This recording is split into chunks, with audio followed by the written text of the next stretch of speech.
be worked through, and Okay. estimating 94.3 gigabytes. I will look forward to putting that up in the SharePoint. Yeah, I think we'll do a little editing before we put that monster.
Welcome to everybody that's on the line. We'll get started in just a couple of minutes. We'll let a few more people join, and then we'll kick it off. If I could ask everybody to mute their line, I would appreciate that.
Okay, I have 2:31 Eastern Time. Appreciate everybody joining us today. My name is Peter Schwer. I'm head of business development here at Neuron.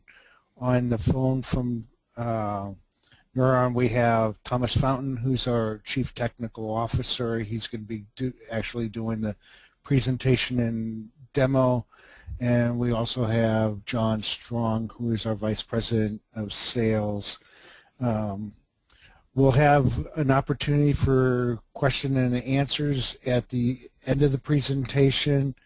And, of course, feel free to type in any questions during the demo as we go along. I would ask if everybody could please put themselves on mute so that we don't have a lot of background noise. I would appreciate it. And with that, I will hand it over to Tom. Thank you very much, everyone, for joining. Peter, thanks very much. And again, I'd like to thank everyone for spending some time with us today. We've got a very full agenda. I think there will be a lot of material of interest. I'll try to keep it moving along. An hour and a half can be pretty challenging to keep everyone engaged, but I think we've got a nice mix of things that will be of interest to you as, frankly, all of us deal with this analytics challenge. As I move in, I'll just give you a quick overview of the agenda. I'll spend just a moment sharing some of the key messages that we hope to convey during the session today, and I think that'll put a context around the kinds of discussions that we'd like to start today, but certainly continue with follow-up sessions as you have interests and would like to learn more about the Neuron platform and the kinds of problems that we're solving. I'll spend a few minutes characterizing the analytics environment, where we think this topic called distributed analytics really fits in, frankly, as a complement to some of the existing paradigms that are already out in the marketplace today. I'll then move into a few specifics, still at a somewhat high level, about the Neuron platform and how those characteristics align and fit with that area that we're calling distributed and how it serves as that complement. I'll get into some depth in the middle section here about the distributed analytics paradigm itself, some of the key components that make up these types of solutions, and how those constructs align particularly well to a class of business problems and a set of business requirements that we think today aren't as well served as they could be, and again serving as a complement to some of the traditional paradigms that are in the marketplace. I'll do a short demonstration to give you a feel for the way that the Neuron platform operates, the web applications where you interact with the platform, and a few of the different neuron types so that you can see the types of tools, if you will, that you have to work with when you're building and deploying a solution in our platform. And I've reserved some time at the end specifically for questions, but I will invite folks to ask any questions at a couple of specific places through the session, so you don't have to hold something all the way through the meeting where it might lose some context. So with that, let's move ahead, and I just want to briefly set up some of these key messages and thoughts to share early on to, again, set some context for the conversation. As I was just touching on, we think this concept of distributed analytics fills a key void in the broader analytics continuum. And I'll characterize that and share some characteristics of those types of solutions that I think today are not well served by the traditional approaches. And we think this complementary aspect of distributed to some of the more centralized big data approaches or some of the much older or more common data warehousing and so forth paradigms serve different types of problems well. We think this distributed piece really helps fill out that continuum. And then finally, if any of you ever consider, any enterprise ever considers introducing new technology, particularly in this day and age where capital investment is at a premium, time to value, return on investment are very big criteria, we have some points of view around the types of, let's call them characteristics, that we think any platform that you consider introducing into your environment should have, in particular the interaction with existing investments. It's simply unrealistic from our point of view or yours to say that bringing in one tool requires tossing out another. That's just not realistic in this day and age. And so we have some particular points of view of that we'll share as we go through the presentation. So with that, let me move into this concept of hybrid analytics and give some context to the conversation and really paint the picture of where we're focusing. This page really depicts something that we all have been dealing with for a long, long time, but it's particularly acute and accelerating of late. When you look at the components of solving business problems today, what we're finding and what we're all living through is a tremendous proliferation of platforms, data elements, even infrastructure components that are being made available to us at a very attractive adoption prices and ease of deployments and so forth. But in a pretty demonstrative way, it's complicating how we can architect solutions. We have so many potential choices that it really tends to raise the complexity level of how to pick the solution strategy that best fits the characteristics of the specific problem. Along with this degree of complexity, and myself as a former CIO was dealing with this constantly, is how to drive program success in light of the complexity of mixing and matching a wide range of pretty disparate platforms and technologies and solution components. And we've all, I think, suffered through some of the challenges of delivering projects on time, on budget. There's lots of statistics and market studies out there about success rates, but it's not getting any easier, I think is a pretty fair statement. And really from the ground up, Neuron was focused on helping address, for at least a solid breadth of problems, some of these dynamics and helping restore the ability to drive project success within the defined parameters of what the business might term as success. When you peel the onion down another layer, here on page 6, you begin to realize very quickly that there is a high degree of complexity, not just in the technology arena, not just in the business, but even in terms of how the assets are managed and distributed. And by assets, I mean anything that can contribute value to solving your business problem. Databases, applications, files, web services, etc. All are potentially candidates to solve the types of problems that we're being asked to solve. And each set of these characteristics tend to drive you in a various specific direction. And unfortunately, as luck would have it, they're never all going in the same direction. So the tendency to require for the business to ask for fast time to value, high agility, low TCO is very often at odds with characteristics around large volumes of data or high velocity or some of the other components around the analytics that are needing to be performed. And then in concert with the earlier page, those environmental considerations are now becoming very material. Who owns the assets? How do they operate? How can you change the way that you're managing things? The disparity of the technologies as you start to embrace cloud or as-a-service offerings and so forth. You're in many cases introducing yet more degrees of variation in this solution space. All of those are conspiring to make your life difficult. And you can see some of the implications on the right side of the page. How do you cut through those? How do you balance those different components of a solution architecture to meet the needs and still work within the performance envelope and the investment envelope that has been set up for you from the business context or the management context? That's really the heart of what we started with as a premise several years ago, is to help introduce a solution that will give you the characteristics that you're looking for that perhaps you can't get with existing approaches. And that's really talked about here in the next couple pages. As we did the early market research and as we talked to folks based on our own experiences, much of what the business is asking for does not conveniently fit into, let's call it, the ends of the continuum. Big data, and we are decidedly not a big data platform. Big data is a very optimized set of infrastructures, in fact a whole stack of technologies that is addressing a class of problems with extremely large data, that is looking for new insight, discovery, model building, visualization, and so forth.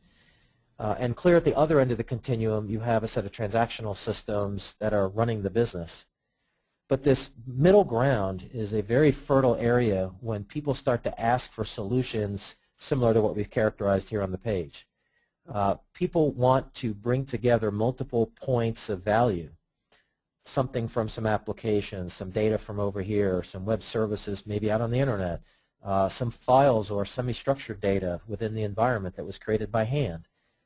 How do you bring those elements together very efficiently, very cost effectively to solve the specific business problem without having to force it into one of the conventional paradigms? And that's really what we're all about, is to address that class of problems and give folks the types of business requirement satisfaction that they really require to run their business with. And that requires us to solve a number of problems, which we'll talk about here in a few moments, but frankly also to smoothly work with everything else in your environment, whether it's at the big data end, at the transactional end, or anything in between. On the next page, I've worked here to characterize these different approaches. And down the left side, you can see a number of characteristics of these different analytical strategies and approaches.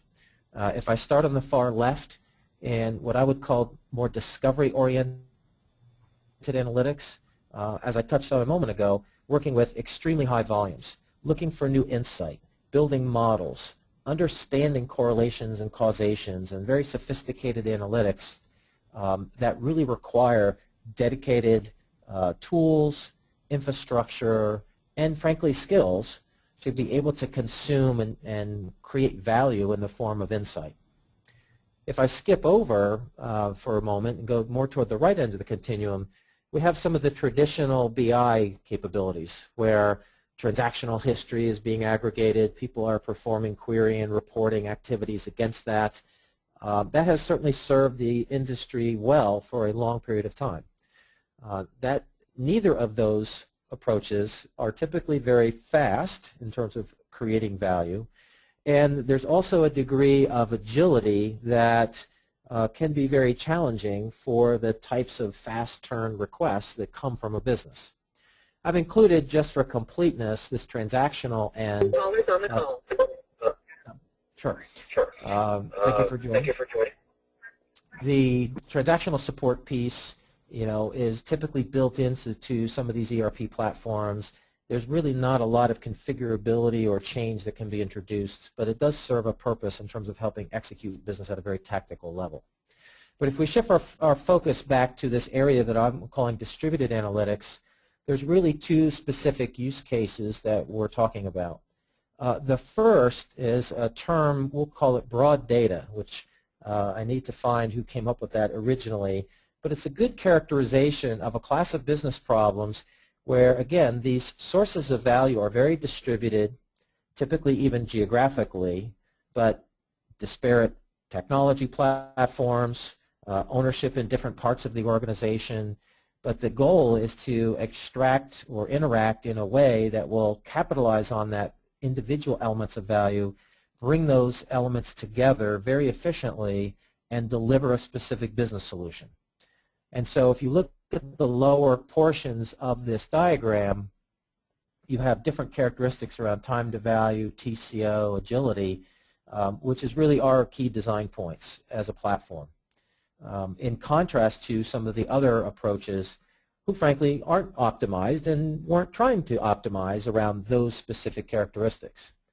But the biggest distinction is that we work directly with the source elements of value, and we don't require the prerequisites of the data aggregation up front or the complex systems integration before creating business value. And we'll talk a good deal more about this as we go through the rest of the day, but that is really the spot where we think there has been a void to address the class of problems that we're discussing. On the second piece of this, the value realization piece, this is where we have a number of use cases as a complement to traditional big data approaches. This is where insight, very compelling insight, is being generated by a Hadoop stack or other optimized infrastructures. The question then becomes, now that I know something interesting, what do I do with it? How do I orchestrate the creation of actual business value?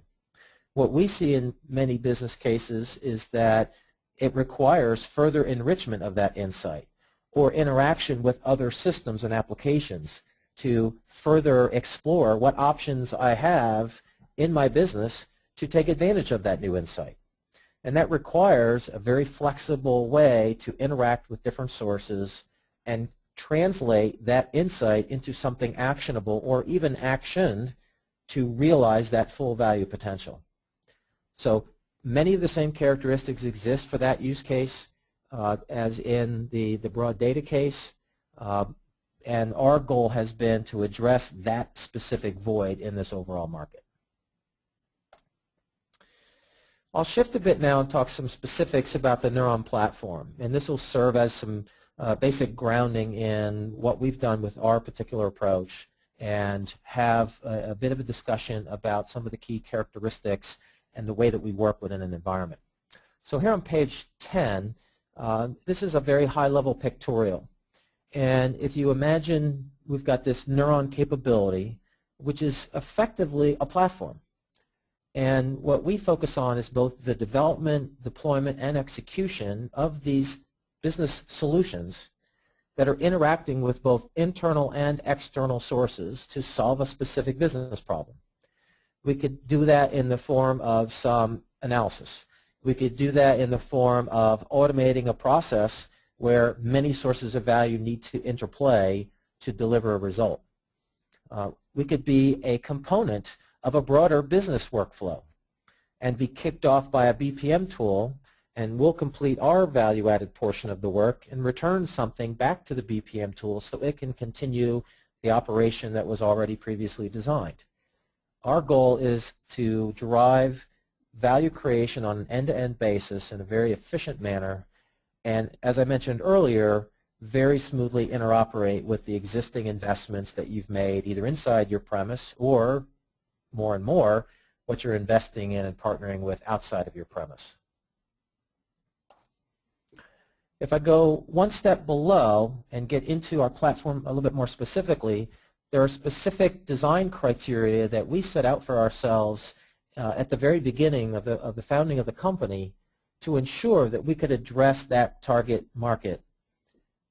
First, and very important to the overall paradigm shift that we're discussing, is the ability to distribute the work. And we'll talk more about this, but if you can imagine taking a complex business problem and decomposing it into individual value-added activities, and then having the ability to distribute that workload into your environment in a topology of your choosing to take advantage of available infrastructure, proximity to sources, proximity to people in some cases. That has been an instrumental part of our value proposition to give you the flexibility to really optimize the way that you solve the specific problem. Another important piece that allows you to sidestep some of those heavy prerequisites around the data aggregation is the fact that we're going at runtime against those source systems. And very, very importantly, we are targeting the specific elements of value in those underlying systems, incorporating those into our environment so that they can play their part in solving the business problem. But doing that at runtime allows you to sidestep that heavy prerequisite of aggregating what could be a very large volume of data when in fact on a runtime basis you may only need a small fraction of that data at any particular point in time. So that paradigm shift gets rid of much of the heavy cost and time penalties that you pay up front in solving those problems. As we move into the next portion of the platform, now we're really talking about the pre-integration of multiple technologies. And I'll get to some materials in a bit that basically summarize for you that we have taken a very outside-in design approach and said to stay true to the business mission, it's necessary to pre-integrate a set of capabilities that allow you to solve an entire problem with this one single neuron platform. Also very important is that we focused on making the tool accessible to business subject matter experts, IT business analysts, and others because you are not doing any low-level coding. You are configuring the properties of individual elements. You're connecting these, think of them as services, together to create an end-to-end capability. But we have done the work of incorporating the distributed computing management, the security elements, the integration elements, the messaging elements, all within our platform so that you, the solution, can stay focused at constructing and deploying a solution, or you, the user of, say, a dashboard, can focus on consuming, and the technology work has been done within the core platform itself. Finally, as we talk about our Cortex, which I'll describe a bit in more detail later, that is our runtime server that provides the processing context for these individual neurons to do their work. The Cortex is really our core piece of IP. That's where our patent portfolio lies. and it allows you to, again, abstract out all of those lower-level technology components that would typically require multiple discrete products to be acquired, integrated, and tuned to put you in a position to even solve the business problem. The Cortex now incorporates those sets of services within. Typically, people will deploy multiple cortices, that's a plural term, and you at design time decide which neurons will run on which cortex to, again, give you the flexibility of configuring the topology of your solution to best take advantage of the resources that you have at your disposal within the particular solution envelope that you're working with. We'll get into a bit more detail about this as we go, but the guiding design principles about taking analysis to the data, to having a zero coding and a configuration-oriented design are all instrumental in helping speed the time to value, reducing the TCO, which again are the core starting points of our mission as a platform. I've included a quick screenshot. We'll see this live in the demo shortly, just to give folks a feel for what a solution actually looks like. We call them distributed processing networks. Each of these individual icons represents a specific neuron. We have a library of over 50 different neurons, each of which is a specialized mini application that is configurable. So by configuring a specific instance of a neuron type, by simply dragging it and configuring it, and then connecting those together, you build a specific end-to-end business solution. That again could be something very simple, like performing some distributed analytics. It could be a analytics as a service type play where we're doing the background work in response to some front-end application requesting that we step in and do something value add. You have the flexibility as a designer of the functionality, whose permission to use it, how it's called, how results are delivered, and so forth.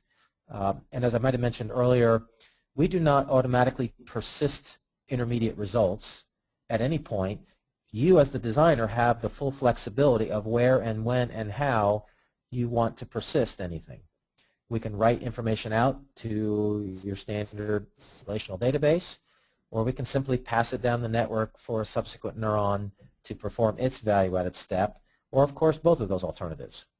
And you can barely see it actually down the right side. In this particular network, we have 3 other neuron networks that are hanging off of this intermediate result, which is a classic play to drive some reusability of what one network does in providing results for subsequent networks.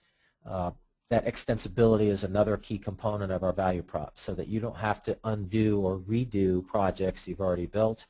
Instead, you can simply extend their use, extend their functionality, or hook them up sequentially to give you a much longer reach into solving specific business problems.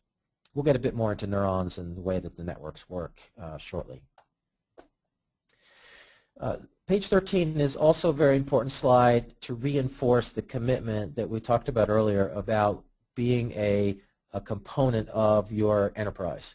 The compilation of key features that you see in the left-hand columns really cross multiple product categories. Now, it's important that I say that we are not the equal of the best-of-breed product in any one of these product categories. If you've already made an investment in Composite or Informatica, or you've got TIBCO for BPM or something else, that's terrific. You undoubtedly have invested heavily in that platform and are likely getting solid value from that. Because we are very standards aligned and agnostic to what you may already have in your environment, we will happily interoperate with what's there. In some cases, we can actually provide functionality for a category that you haven't already invested in. I'll show in the demo some of our matching capabilities. In many business problems, you're trying to bring together disparate data sources, which means and some element of matching is required to raise your confidence that you have actually found the same entry or related entries in multiple different sources. There are dedicated matching tools out there for sale, but in the early days, our matching capability, we have 60 different matching algorithms that are already embedded. You could simply pick and choose through and use that right up to where you might decide down the road that you need a best-of-breed level product. Importantly, though, we're working to help you connect the dots between these different platforms to, again, put the focus on solving your end-to-end problem. And if you have the functionality, we'll leverage it. If you don't, odds are good that we have the native capability to help you, and you can work toward quickly solving that particular problem. I'm going to pause there for a moment and invite any questions, anything that I can take a quick run at as far as clarity about the platform or some of the context around the marketplace and this hybrid concept. I'd be happy to take a question. This is Aaron from ISF. Specifically, I was looking at the zero coding and the fact that it's a very visual, GUI kind of atmosphere in Neuron. Is this geared towards developers, or is it geared towards more business-oriented processes, the data analyst, the business analyst? And then if it and then to follow that, if it's geared towards the business analyst, what would that VA be losing that a developer would otherwise be able to help them with? Great question. Thank you for asking. We get this question all the time, so it's important to help position that a bit. So the platform was designed from the ground up to be accessible to really, if I had to put a center of mass on it, a combination of a business subject matter expert and an IT business analyst. And the reason we focus there is that we're looking to help restore the collaboration between those two folks, all in the spirit of helping drive time to value lower. I know I, as a CIO, really didn't like the fact that we were writing requirements over here and throwing them off to someone else to be developed and yet someone else to test, and around it went. You lose a tremendous amount of business context in that example. And what we typically do when we come in and install the platform and train a customer, we encourage them to actually have training classes where they pair up folks in front of one screen and start to see that interaction between the subject matter expert and the IT analyst. And the IT analyst is crucial too. They know where the data is. They have that sense of how to lay out robust processes and so forth. And together they can build very compelling solutions rather quickly. Now, those folks are, of course, backed up by DBAs and system administrators and the like. This will come out a bit more in the demonstration as well. But it's really centered there. All right? Our feeling is as soon as it requires, quote unquote, development or heavier coding, that's a precious skill set. I think I just heard a statistic that Gartner feels like there's $1 trillion of unmet demand these days between what businesses are asking for and the capacity of IT organizations. That's not getting any smaller either. So if you have a reason to build out some additional capabilities, I'll speak a bit shortly about our custom Neuron, where you could invite a developer into this activity to build out a dedicated Neuron that is specific to a task you may need performed within your environment. You can add that to the Neuron library, and now that's usable by that original combination of subject matter expert and business analyst.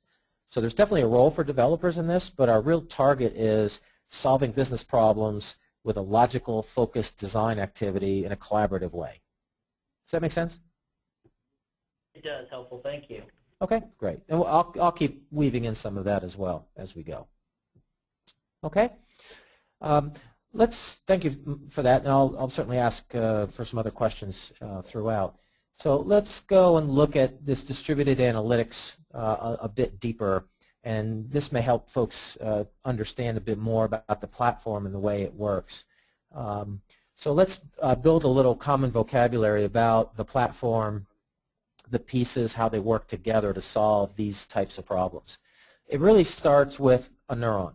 Right? And we have a library of over 50 different neurons that we continue to add, and each one, as I said earlier, is in effect a targeted mini application that provides the functionality that is needed in part to solve a business problem. We've got a representation here of a number of different neurons. Let me select and talk about the query neuron, which is in the upper left. The query neuron itself is a query tool to allow the extraction of targeted data from a specific relational database. I'll show in the demo where we establish connections using JDBC to any number of targeted relational databases. You would select a specific query neuron and configure it by either pasting in some SQL code or visually creating the query that you're looking for, very targeted at solving your business problem. You might have a second query neuron that's targeting a completely separate relational database and configure that query. By simply connecting those two, you now have the ability to take the results of the first query, pipe that, if you will, in the form of a message that gets sent and is consumed by that second neuron to execute its configured set of instructions. So you might have 10 query neurons in a project, you may have none, and that's true of every other neuron. But crucially, all neurons are completely interoperable with one another because the mechanism to convey results from one neuron to the next is a self-describing XML message. So that XML message arrives as an input to the next neuron. The configured set of instructions for that instance of that neuron is brought up. That message is provided as an input, and it executes its configured set of instructions, adds whatever particular value is required, and produces a result set that is delivered to any subsequent neurons in that network. And that overall paradigm executes across this one or more installed cortices, right, our runtime server, to provide the ability to execute larger business problems. I won't go into detail because I'll do it actually in the demonstration of some of the other types of neurons, but our goal is to have a rich library that is comprehensive in its ability to meet the individual needs of the steps of your business problem. And by simply connecting them up, you're passing those results through that network. The cortex, which I've referred to several times, is really the engine that provides the horsepower for this entire platform. The cortex has a broad set of responsibilities. First and foremost is to provide the processing context for the individual neurons. But in addition, it is handling the messaging to get the results set from one neuron to the next. It's handling our clustering capabilities for higher availability. It's managing the dynamic scaling, where you can take advantage of on-demand infrastructures, whether it's internal or external, cloud, and so forth. And that is all completely configurable so that you can take advantage of resources if you have a spike in workload and so forth. But all of that functionality, and I'm certainly not going to go through it all here, is all built within the cortex, and by configuring the way that you want that cortex to run in your environment, it will handle those chores and allow, again, the designers and users to focus on solving the business problem. I've also included some references to management services. So naturally, as we enter an enterprise, we have to be a good citizen within that environment from an IT management point of view. So we have things like notification systems, we have security elements, we have license management elements to ensure that we are a good citizen within your particular environment. And of course, that's a whole other conversation, we'd certainly be happy to have with you. And lastly, at the very top of the stack is everything in terms of all of the neurons, and many of the management APIs are all exposed via web services so that you can actually call the cortex to do some management items, or you can actually launch individual neurons from outside, if you will, from third-party applications, which allows us to be deployed as a service, in effect, within your environment that is used by other applications. Across the very top, just briefly, you'll see the three web applications that are also a part of the Neuron platform. This is where you create and manage solutions, where you visualize results in our Enterprise Control Manager or ECM tool, and then the administration module as well. And naturally, we're also communicating with other applications, as I indicated, that might be launching work, and other cortices in that broader environment. And across the bottom is a representation of the variety of destinations or sources that we're interacting with as work is being performed, again, using that broad set of standards as an interaction method not installing agents on target systems, but instead using these protocols to interact and extract, or whatever the appropriate target would offer. What I've included on page 17 is a very, very simple visual of what a deployment physically would actually look like. And in this particular example, I have 5 different cortices that are installed, some running within an operating system, some on a hypervisor. We are entirely a Java platform, so we have obviously a good deal of flexibility about where we can run. And there's a few graphics here representing the interactions that I was just talking about. Maybe it's a JDBC connection to a SQL Server database. Maybe it's a web service to some in-house application. Importantly, in the middle section, I've got a simple representation of where we've clustered several cortices together. We have an ability to dynamically reform that cluster if one of the nodes was turned off or dropped for some reason. And we are persisting the work in the form of messages that are being passed between and among those different elements to ensure that we don't lose work if there's a cluster event. That work is then all coming back to these last few neurons where we're writing some results perhaps to an Oracle table and then doing some other work downstream. And we'll look at an actual example here in the demo in just a moment.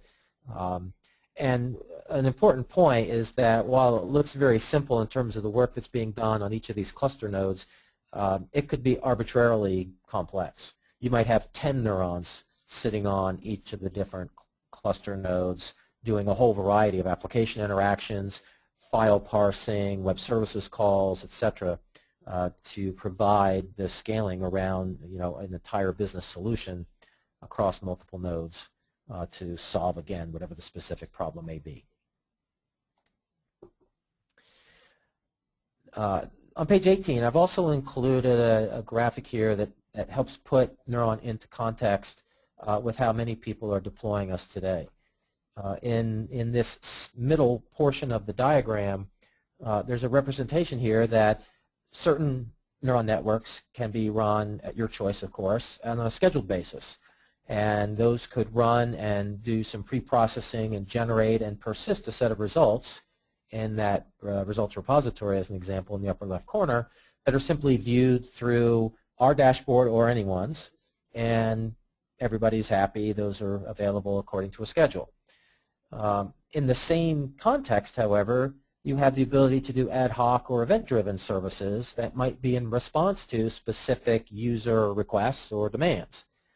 And in those cases, it's a much more dynamic execution where the request is made and then we will orchestrate work across any number of sources in the same way that it's done on a scheduled basis, but now in response to a direct event or request. And again, we'll perform that work and we'll return that result to wherever you want it to be delivered. But it's that combination of both scheduled and ad hoc or event-driven that we want to offer that range of choices to really fit into the particular business case and problem set that you may have. And as I put in here on the far left, we are working across, again, a wide range of target systems. Those could be search infrastructures, those could be databases, those could be Hadoop clusters. But the very important concept is that we are really focused on performing the work where it's best suited to be done. In some cases, that's natively within a neuron. In other cases, it may be that we're calling work to be done by one of those target platforms. We've done work where we've launched a pig script to run on a big Hadoop cluster. We'll take the results of that, which is typically far smaller than the raw data, of course, and we'll then orchestrate the follow-on work to further enrich or deliver those results accordingly. In other cases, we may be doing searches or other database queries and so on in the course of solving whatever the particular business problem may be. Okay? All right, let's move to the demonstration. And I'll ask, as I bring it up, to make sure that the transition has worked effectively. So, John, can you confirm you can see my screen? Looks good. Okay, thank you very much. Just always worth checking. So let's take a bit of a tour of the Design Studio first. This is our core web application where you build and test and execute specific solutions to solve a given business problem.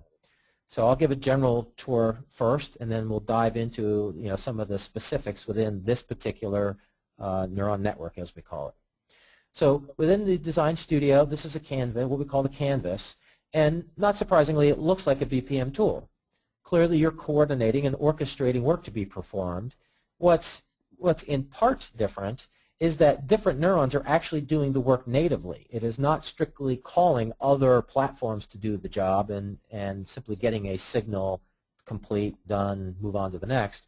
In many cases, like in our analytics neuron here or the matching neuron there, we're actually running the analysis, we're actually running the matching algorithm natively.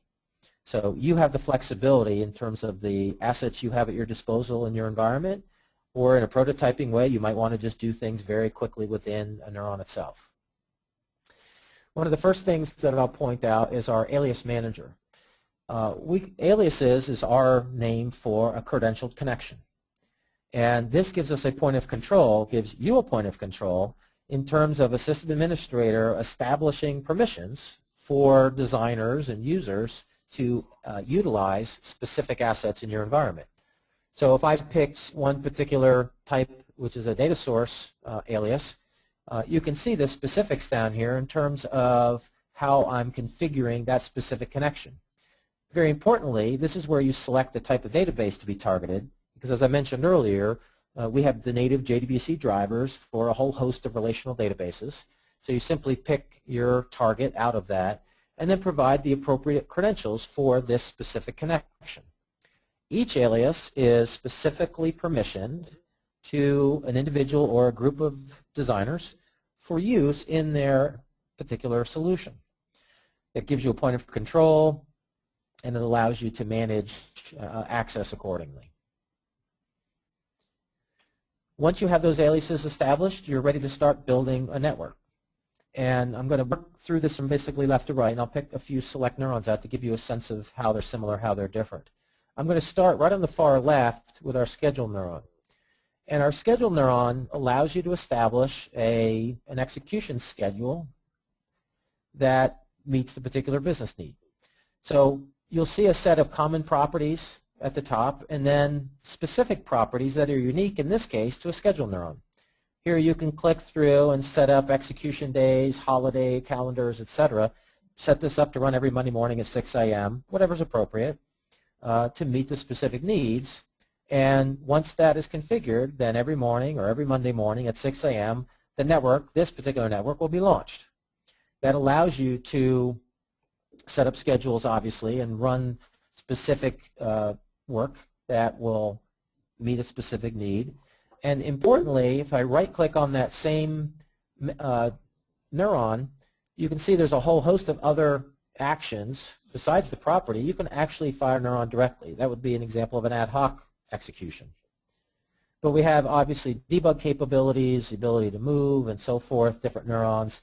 Again, our focus is on the productivity of building and testing and running these different solutions. As I move to the next phase of the network, very importantly, and I should be very clear, this entire network is running on a message passing, asynchronous, distributed execution model. As soon as a message arrives at a neuron, if there is an available processing thread offered up by the cortex, that will execute. That's both good news, but you also have to be careful in terms of timing, particularly for parallel execution paths. In this particular example, I am actually acquiring data from multiple sources, and I need to ensure that all of those are complete before I begin doing any type of analysis. So you'll see a start and finish pair of neurons that are in effect surrounding this set of parallel work. And what in simple terms is happening is that each of the activities being done by this set of neurons is being tracked by this finished neuron to ensure that all the work has finished before the next segment of the network is allowed to continue. That'll introduce the element of sequentiality, if that's actually a word, and allow you to ensure that different elements or operations are complete before subsequent steps are taken. I'm going to open up this particular neuron, which is actually one of our service neurons. A service neuron is an extremely valuable neuron in that it allows you to import WSDL and make web service calls to specific targets, whether they're internal or external, to your environment. So you set up an alias, which you can see is set up here, and if I do the drop down for this particular neuron has been set up, and I have all of these different methods that are available to me for the specific WSDL that I've incorporated. It's as simple as import, select, and update.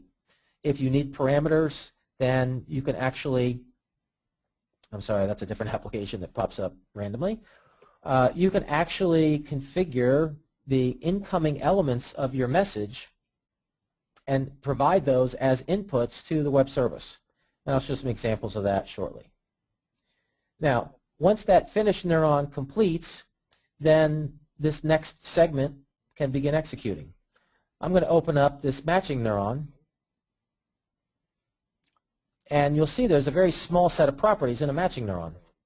But if I open up the editor, I can actually create a very simple or very complex analytical workflow all within that specific neuron. I can declare local variables. I can actually indicate that I want that result to be stored in the result set that's passed to the follow-on neuron, or I could just have a strictly local variable. I can then configure a set statement that will assign a value to that variable. So I've selected match score, and I can actually open up our formula editor and design the specific application, if you will, that I want to be executed. Now, if I open up the Methods tab and I look at the matching library, we've already built in, as I mentioned earlier, 60 or so different, very capable matching algorithms that can be applied with a click. And that gives a sense of the agility of the solution, where you may prototype using, as I've done here, the level 2 Gero algorithm, but I may decide that Levenstein is a better fit for the type of match that I'm performing. There's certainly different algorithms perform well on string matches or social security matches, phone numbers, etc. But it's simply a few clicks to open up the properties, switch the algorithm, save it, and the next time through, that new algorithm is selected. So it's from a prototyping point of view and from an agility point of view, it gives you a very high degree of productivity to make those types of changes. Okay. Now I'm actually going to drag out a query neuron so you can see the ease of which you can create a neuron and configure its use. Let me go into our data interaction tab, and you can see a sense of the components of the library. I'm going to bring out a query neuron. I'm going to give it a name, and I'm going to shrink this part back out of the way. Now, that neuron just turned red, which says I have a configuration item that isn't complete, so you incorporated some visual elements. I move into the property section, and you can see there's a fair number of properties for this particular neuron. And all of these neurons are obviously quite well documented, and during the training session, we'll show you the way that neurons work, how to configure them, so that you're fluent rather quickly. Typically, after one day of training, people are building pretty modest but reasonable networks. After a few weeks of using the product, you're very capable in building some very healthy networks. Now, what I've done here is I've selected the DB source property, and I'm going to select the alias supply chain management. That is now using the specific alias with the connection to a database that I've titled supply chain management. And when I go to the query property, I'm going to open up our visual query builder. Let's suppose I don't already have a query written somewhere. If I did, I could paste it straight in. But instead, I might want to visually build it. And what just happened is when I opened the query builder, it used that connection, read the schema, brought back the information around the tables and fields that are at my disposal, and represented those. If I pick entity master, then I can see, and this is a simple example, I can click through the fields that I want to be a part of my query, and you can see them dynamically added to the grid. Importantly, if I want those results to be in the result group that is sent to the subsequent neurons, I click the output boxes, And I can go through and add aliases and sort types and things. I'm actually going to put a where clause on this one. And you see that the query is automatically updated, and by simply saving that, I have now saved that specific configuration for that specific neuron, and it now becomes an element of my particular network. And that's now blue because it's been configured. And with a couple of clicks, I make a connection.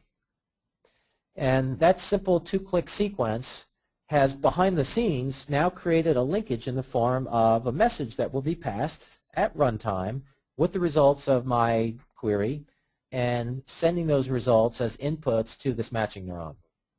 And just to bring that home a bit, I can look at the generated tags and I can see there's the two field names that I just created in my query. Because at design time, I'm using the field names as I work through the design process, wiring things together, so to speak, so that outputs then feed particular inputs that allow me to sequence the work properly through those connections. All right? I'm going to move over to another portion of the network. In this particular network, you can see some things are being done where I'm doing some matching.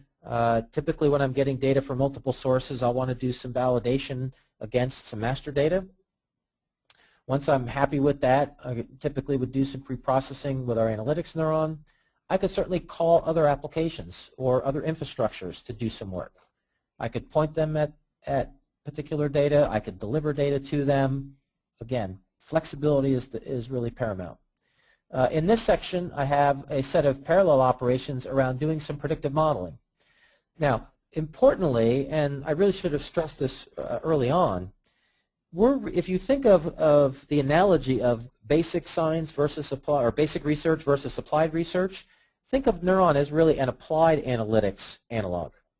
So in our case, we are consuming models and applying them at runtime to help you get value from the insight that you generated when you built the model.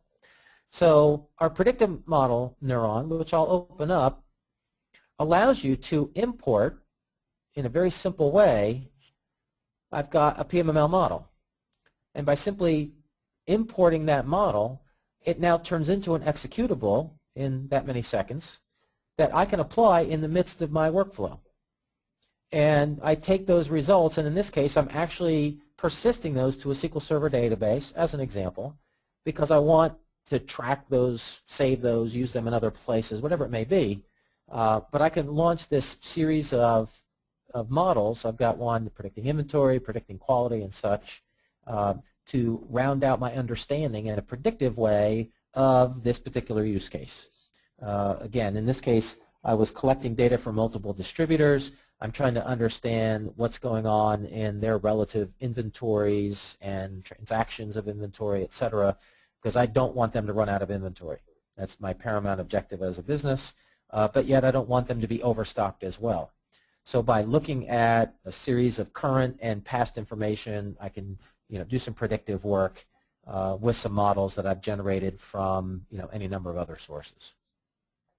Just to finish off this particular network, once those predictive activities are complete, I can then use a rules neuron to apply some alerting rules, and then I have a variety of options to actually deliver those alerts. I could put them in a database. I could view them with a dashboard. You could use a web browser, on basically any device to look at those. We have a heads-up display, which is a Java launchpad or a floating Java app, if you will, that can be signaled to bring up information in the midst of a business processing network to allow some interaction with a user. In this case, I decided to persist these alerts into another database. I could then email out alerts. We have an email neuron that'll communicate out, send alerts. I also have the ability to publish or, frankly, consume off of a JMS queue, which is another great way to leverage existing infrastructure to communicate what we're doing to other parts of your environment. So we've been set up to consume events that have come off of a queue, do our work, and then put results back out. Any number of options are all available. And of course, we also have our own dashboarding tool, which I'll show in just one second, that give you the opportunity to view specific results Now, strictly speaking, that's an optional tool. Many folks have already invested significantly in best-of-breed visualization, reporting, etc. tools. It is simply a matter of deciding what assets you already have and how you want our results to be delivered. Perhaps it's to a database, and those tools can come retrieve that at will. There's other options as well in terms of streaming, results directly to some of these tools. Again, our goal is to give you the maximum configurability to optimize your existing investments.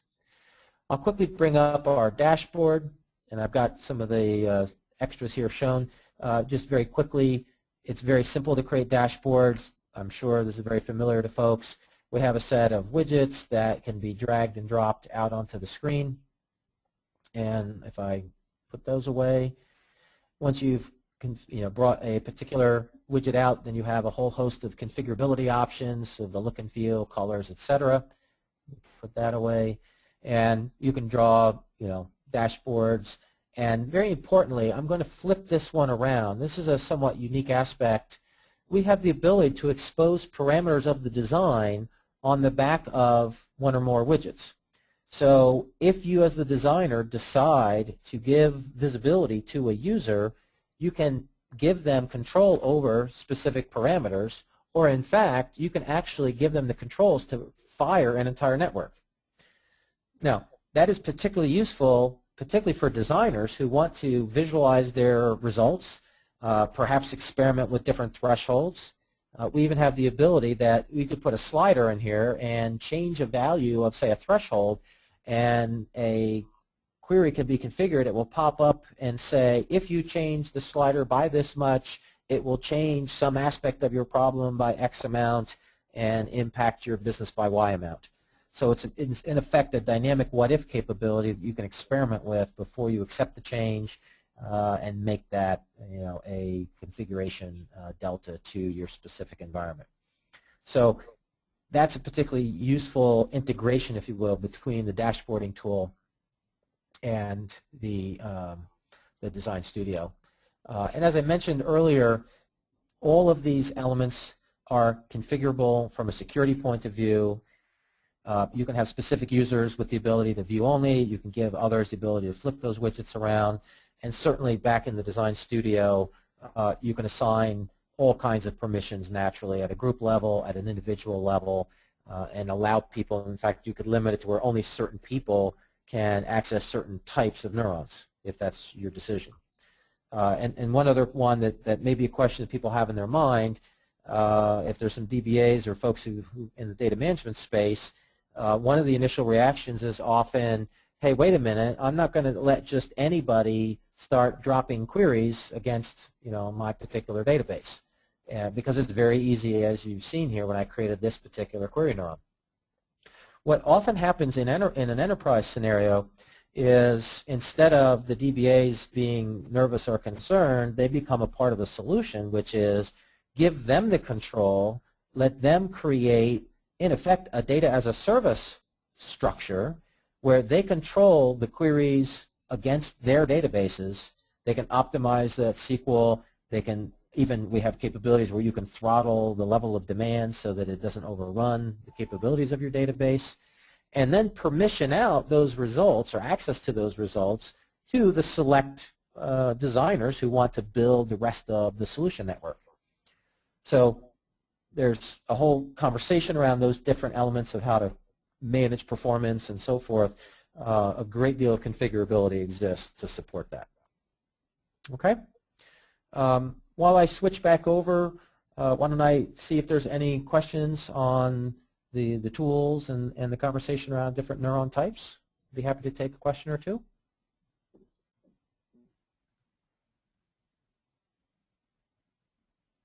Okay. Actually, I had one. I was just waiting for someone else to speak up, so I didn't. Please go ahead. So the question, I guess, it looks like Neuron is really good at consolidation. It's kind of a glue between the data and the presentation layer. If a customer did not have any infrastructure for big data other than the data itself, would I be able to put in a Neuron installation and provide them those bits and pieces, or are there additional parts that I need to provide? So let me go back to this one just because it's helpful, right, just to visualize a bit. So you can solve a very broad class of problems with nothing more than what I've shown you here, right? So if you have some data, maybe you have some applications, maybe you have some Excel spreadsheets, maybe you have access to some web services, whatever it may be, when you install Neuron, you have a complete platform to be able to work with that diverse set of sources, specify simple or pretty complex analytics. You have the ability to cluster up multiple cortices and dynamically scale those as workload goes, all within the bounds of available resource. But you can solve a very broad class of problems, period. The comments before about the big data and complementing that, really I should phrase it as, if you have a big data infrastructure and if it's generating some valuable insight, one of our use cases is to help convert that into actionable and actioned effort, right, and help you actually realize the business value. But devoid of a big data infrastructure, you can tackle a pretty broad class of problems with the Neuron platform alone with all these features and capabilities I was just listing, certainly. Copy that. One other just quick one. Please. How detailed is that map on your visualization tool? Is it down to, say, counties in Florida? Let's see. We have right now we have a set of we use the Domo charts library, and I honestly would have to go look to see if we're down to the county level. It wouldn't surprise me, and we're moving to the version 5, so they have a pretty extensive set of maps. I can certainly we can follow up with that very quickly. Great. That's all I had. Thank you. Okay. Very good. Okay, let me skip back and just cover a couple of use cases. So to set that conversation up, let me just quickly start with some of the scenarios that we are typically working in. We really started with this distributed analytics kind of classic approach, which is multiple points of value, again, data, applications, files, web services, and so forth. People were looking to target and extract specific elements from those sources, bring it together, perform some analysis, maybe interact with some other applications, and deliver a result set. And that was a great starting point. As we got into more use cases with more customers, the conversation became, well, hey, I'm actually trying to solve an entire business problem or an entire business process. And it was a natural for us to then extend into actually interacting with more applications, having a human in the loop, et cetera, to actually solve some specific business process issues. And I've got a great use case of that I'll touch on in a moment. From a performance acceleration point of view, remember that the key paradigm of Neuron is distributed execution. And if you have units of work that are independent, you have a natural opportunity to parallelize that workload. And another use case I'll show in a moment does exactly that, but it does it in a very fast, effective manner without code rewrite, etc. If you have the ability to spread the work across some available compute resource, there's a great class of problems that we can help you convert from a serial execution to a parallel and get some very impressive performance gains. And then the application transformation really talks about putting a neuron, in effect, in front of an existing application. And we either have a neuron that will talk to it already, or, and I should mention this specifically, we have what's called a custom neuron, which is in effect an empty shell that has the same interoperability and the same scaling and all that available to it, but the payload, or I should say the core execution, is an empty placeholder. And we can work with you, and eventually as you come up to speed, you could write your own core and have a new one or more customized neurons to meet your specific needs, and they just become a part of your library, and you can use them, distribute them, replicate them, etc. at will. But having that ability to create a neuron connection to an existing application makes it an available service to the rest of the neuron network infrastructure. Down the right side, we have a number of industries where we have initially focused. Now, to be sure, we're really a horizontal platform. There's nothing specific in Neuron that makes it financial services only or insurance only, etc. It's how you combine and configure these different neuron types to solve specific business problems. And you'll see a few in just a second. It just so happens, because of the areas of expertise of our founders and other folks, that we've gone after this particular set of markets. And it's a great fit for us, not surprisingly, because the distribution, a lot of acquisition of new systems, constantly changing regulation, etc., drives a real premium on the time to value, the TCO, the agility of the solution set. And with our focus from the ground up on those dimensions, we have some great applications in these different areas. Here's one that is actually the visual around an IRS regulation called FATCA. Simple illustration, but in effect, with Neuron down the middle, orchestrating work between a set of internal systems and a set of external systems.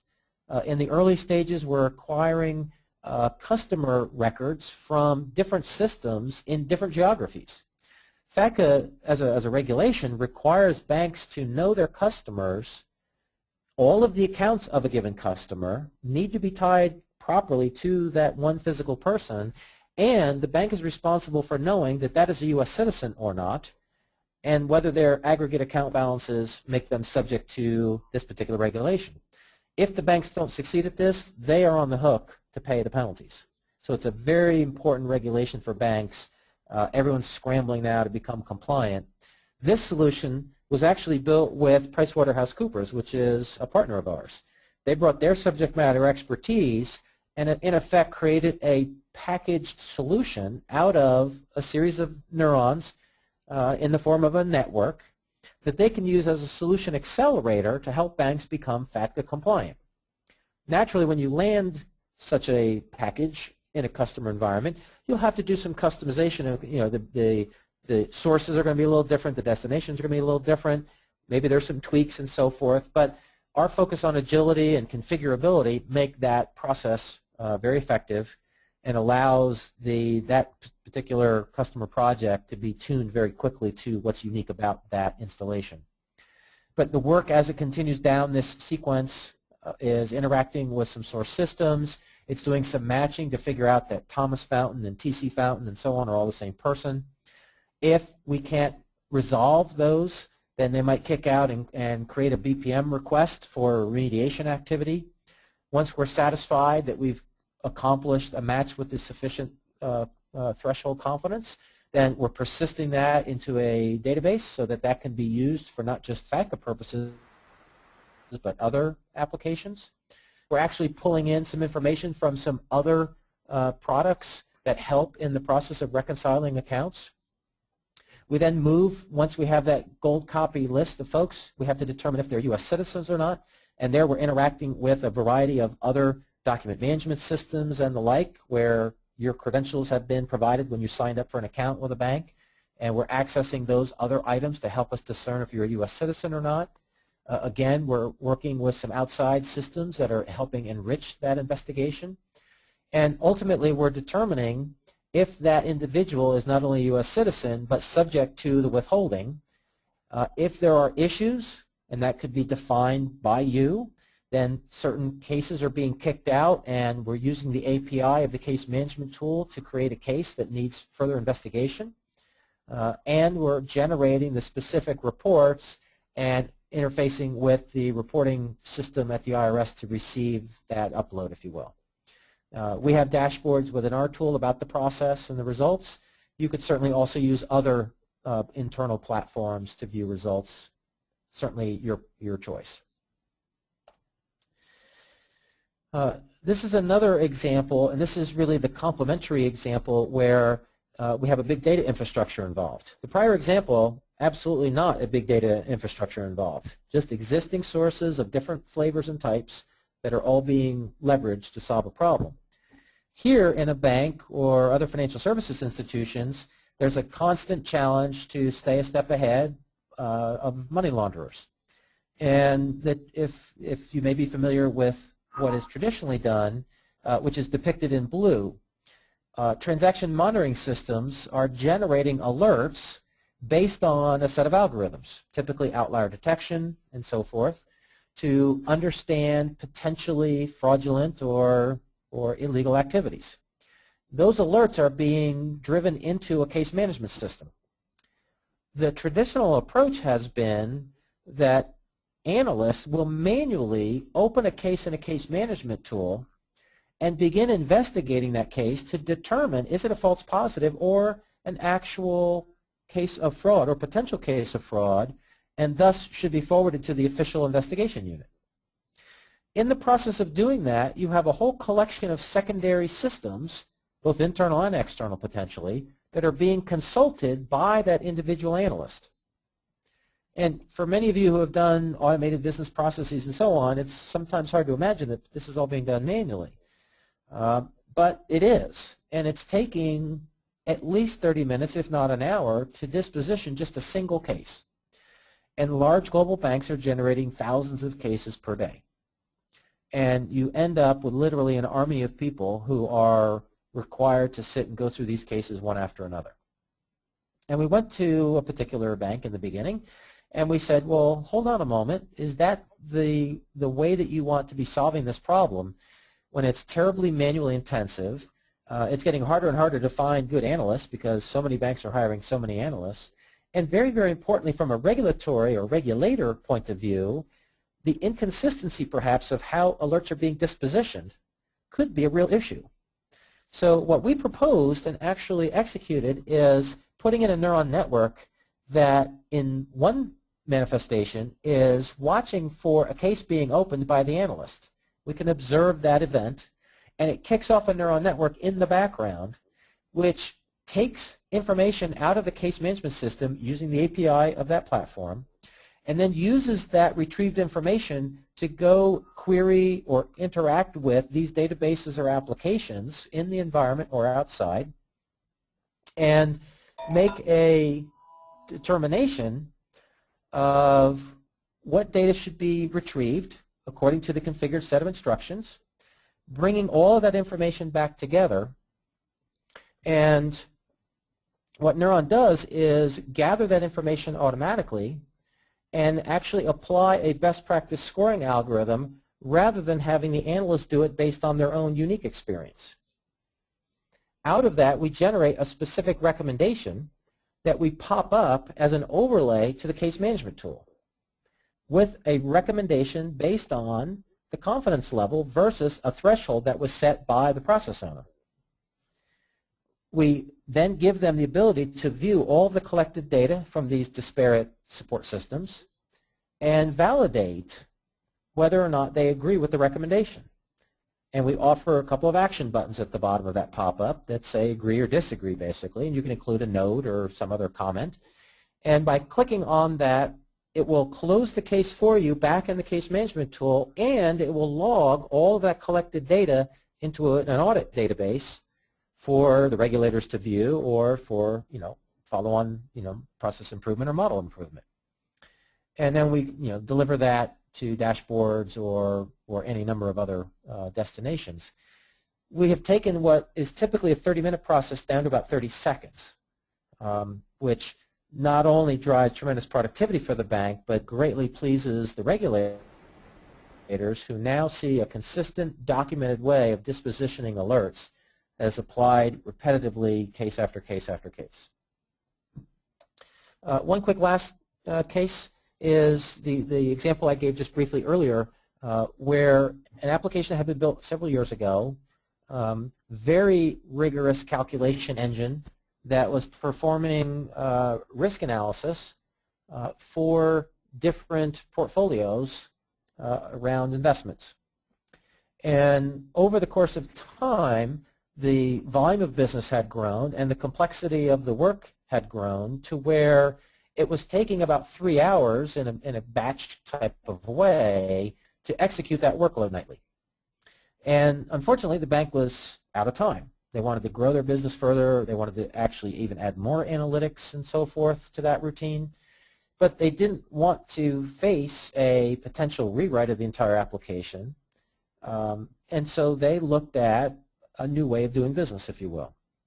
So in effect, what was done was we took the portion of the application that was a bottleneck. It happened to be written in Java, which is very helpful for us. We imported that Java code into a wrapper neuron. And in about 30 seconds, we import that jar file. It converts into an executable.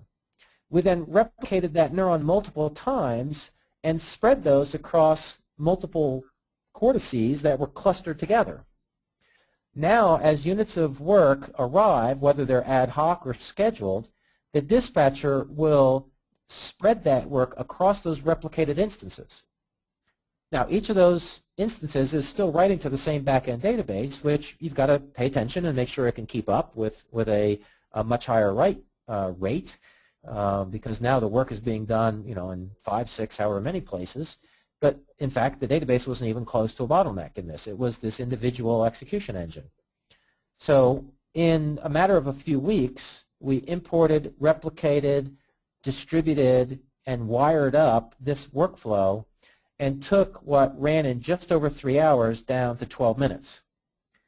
Now, we didn't change the laws of physics, certainly, but we did change the nature of the execution model, and we used available processing capacity in their environment to solve that problem. So they bought no new hardware and took a 3-hour problem down to 12 minutes.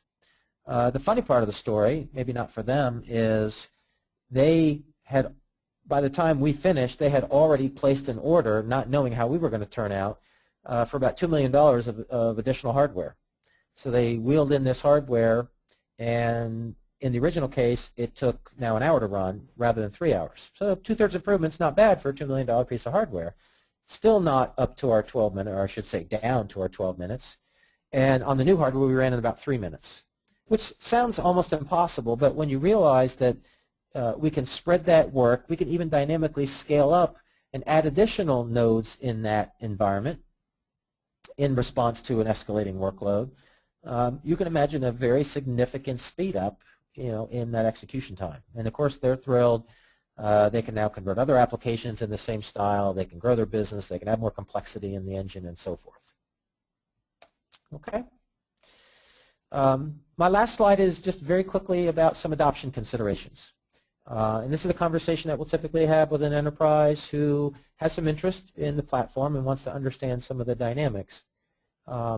We've hit on, frankly, a good number of these around the typical solution team, the support in terms of DBAs and system administrators. I'll quickly mention a few other items. In terms of licensing, we will go on either a perpetual or a subscription basis.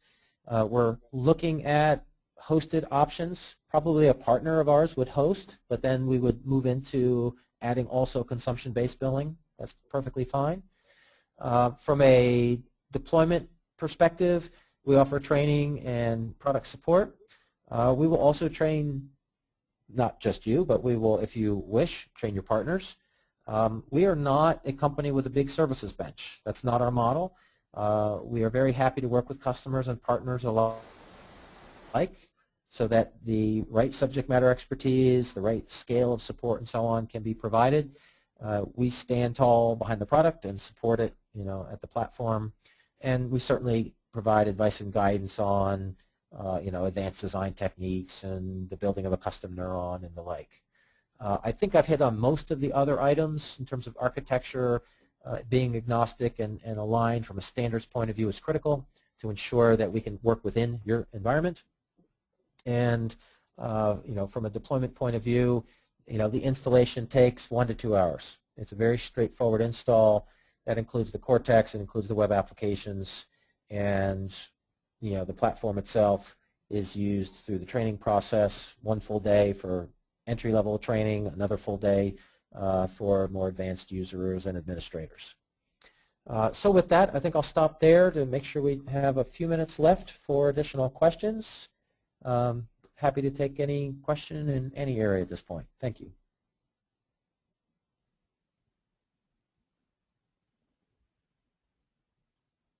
Any other questions I could answer? This is Aaron Brown again at ISF. Okay, you're on. All right. Sorry, I was waiting for someone else again. No takers. Okay. So the training, is it on-site training? Is it training at your location? Is there a certification course like a Neuron cert or something like that? Do you have any options there as far as getting folks? If you don't have a big services bench, I would think we could, one of the things we were looking at is providing the services needed to install these types of big data installations and run them. But a little bit of training would be great. Yeah, absolutely. So just real quickly, we typically do on-premise training. We like to have people in their own environment, feeling comfortable, with what we're bringing to them, if you will. We prefer, because from an on-site and face-to-face point of view, we can see the interaction, and there's really no substitute for good face-to-face interaction. We have certainly done some remote options where we have trained some folks on a remote basis, like through a GTM like this. That's a second priority, in terms compared to on-premise, but can certainly work out, especially if there's a broadly distributed set of people that need to be trained. We're certainly flexible in that respect. As far as certifications go, we're actually working on developing a specific, we have these 2 tiers of training, and we're kind of shaping up what a certification potentially looks like, more from a designer user end of things versus an administrator end of things, and that basically aligns as well to the types of training that are offered. So we're going down that path as well. Great question. Great, thank you. That's all I had. Great presentation. Okay, thank you very much. Appreciate the questions. Anyone else? And if not, I'll turn it back to Peter. Tom? Please. Tom, you can hear me? It's Mike Corcoran. Oh, please, go ahead. Yes. So what's been your experience with introducing this into CEOs, CFOs, CIOs, and their reactions? Sure. No, it's also a great question. So our typical entry point has been business process owners, people who have a problem to solve, let's say. It could be someone in the regulatory, doing anti-money laundering, and so on. So the very first interaction is typically a lot of fun, right, to introduce something pretty unique that has some pretty compelling value elements to it. And so that we go through the story and explain from more of a business context. And then, of course, they'll say, and I used to be a CIO, so I'm right there with it, right? Hey, now you need to go talk to IT, right? Nothing comes in until they've signed off on it. We say, great, we'll go have that conversation next. So we'll go and talk to CIOs, chief architects, the head of app delivery, etc. And I would say this: the most important first meeting needs to be at a level where someone has a pretty end-to-end view of what the business problem is, what the request is, and frankly, the kind of value proposition that we bring. The interactions that are more challenging is if our entry point into IT is at the level where someone is really aligned to one specific best-of-breed category. Because naturally, and I'm going to be very candid here, if we sit in front of the ETL person and they have Informatica installed, that's not going to be a very productive conversation, right? Because we're not going to, compete on an ETL basis with Informatica. So it's important for us to ensure that we're talking to the folks, whether it's an individual or a collective set of folks, where we can really talk end-to-end about solving the business problem and how we interact with the various assets.